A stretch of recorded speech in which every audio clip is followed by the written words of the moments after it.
Excellence, Monsieur Nourdine Benhamou, ministre de l'Emploi et du Travail, de la Formation et Insertion professionnelle, de la Jeunesse et des Sports, des Arts et de la Culture.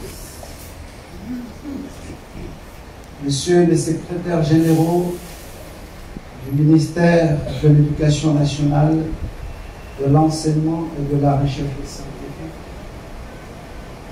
et du ministère des Arts et de la Culture. Monsieur le directeur de cabinet du ministère de l'Éducation nationale, de l'Enseignement et de la Recherche scientifique, représentant du ministère de l'Éducation. Mesdames et Messieurs les directeurs et directrices généraux, chers collègues, enseignants, enseignants-chercheurs et chercheurs associés, chers pères spirituels, même s'il n'est pas là de corps, mais il est là d'esprit avec nous, M. Daniel Benhamou. Mesdames et Messieurs les artistes, Mesdames et Messieurs les journalistes ici présents, Mesdames et Messieurs, chers amis, à l'entame de mon propos, permettez-moi d'exprimer ma gratitude au chef de l'État, Son Excellence Azali Assoumani, président de l'Union des Comores, d'avoir placé la culture vers la voie du plan émergent 2030 en Union des Comores. Honorable assistance, je suis particulièrement heureux de vous accueillir aujourd'hui pour l'ouverture d'une nouvelle porte du SENDES, celle du programme de renforcement des capacités en Union des Comores à la préservation du patrimoine numérique initié par l'État comorien.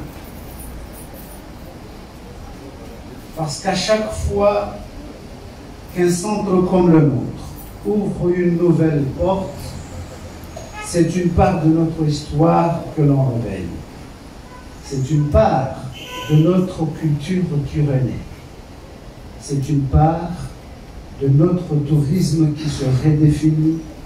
C'est une part de notre tourisme, plutôt de notre pays, qui revit.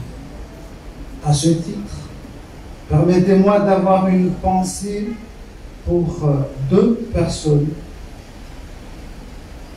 M. Saïd Touahir Ben Saïd Maulana Jamaloulaye et M. Salim Djabir, deux figures incontournables qui nous ont quittés cette année.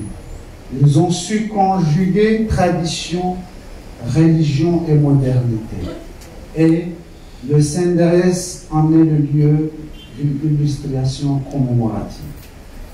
Mesdames et Messieurs, cette journée est le sens de l'intérêt général qui a dicté notre démarche. À cet effet, nous formulons nos sincères remerciements au soutien de l'UNESCO, qui a manifesté son intérêt à financer ce projet sous l'autorité de la direction du bureau régional de l'UNESCO pour l'Afrique de l'Est, à Nairobi, à travers son programme Mémoire du Monde. Qu'il en soit ainsi remercié.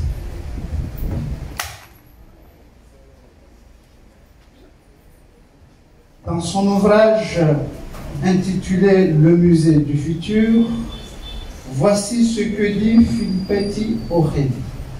Je cite: l'usage du numérique au musée, aux archives et à la bibliothèque par les professionnels est une redéfinition du visiteur. 40 ans d'existence de cette belle structure, l'heure n'est plus aujourd'hui celle de la connaissance des inventaires manuels, mais plutôt de la découverte du numérique à partir d'un inventaire informatisé des fonds, des manuscrits et des collections ethno-anthropologiques du musée des Comores. Ce projet de formation à la numérisation des fonds des manuscrits et des collections sera l'occasion de permettre la participation active des jeunes femmes et hommes professionnels comoriens du CNDRS, du ministère des Arts et de la Culture, de l'Office de la radio et télévision des Comores et de la presse nationale aouatoine en vue de renforcer le partenariat entre l'UNESCO et l'État comorien.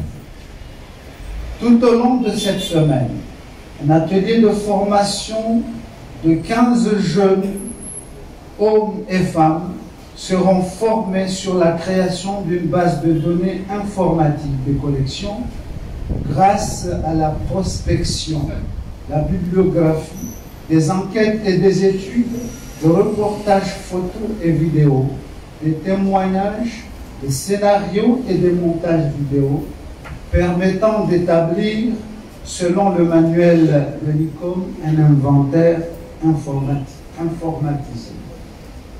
Mesdames et messieurs, chers amis, alors que plusieurs secteurs du pays s'apprêtent à célébrer ensemble leur ouverture des projets en agriculture, pêche et autres, soutenus par l'État et financés par des bailleurs, nous constatons que le secteur de la culture et du patrimoine cherche, ou plutôt demeure, l'enfant pauvre du développement.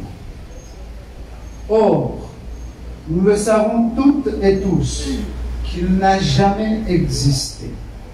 Il n'existe pas et il n'existerait jamais de société ou de peuple sans culture, ni de tourisme sans patrimoine.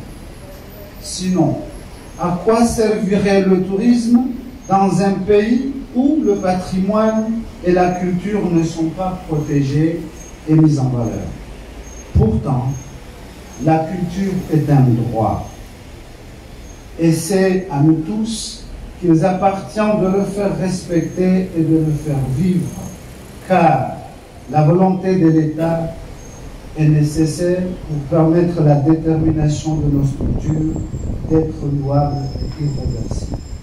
Mesdames et messieurs, honorable assistance, je vous remercie.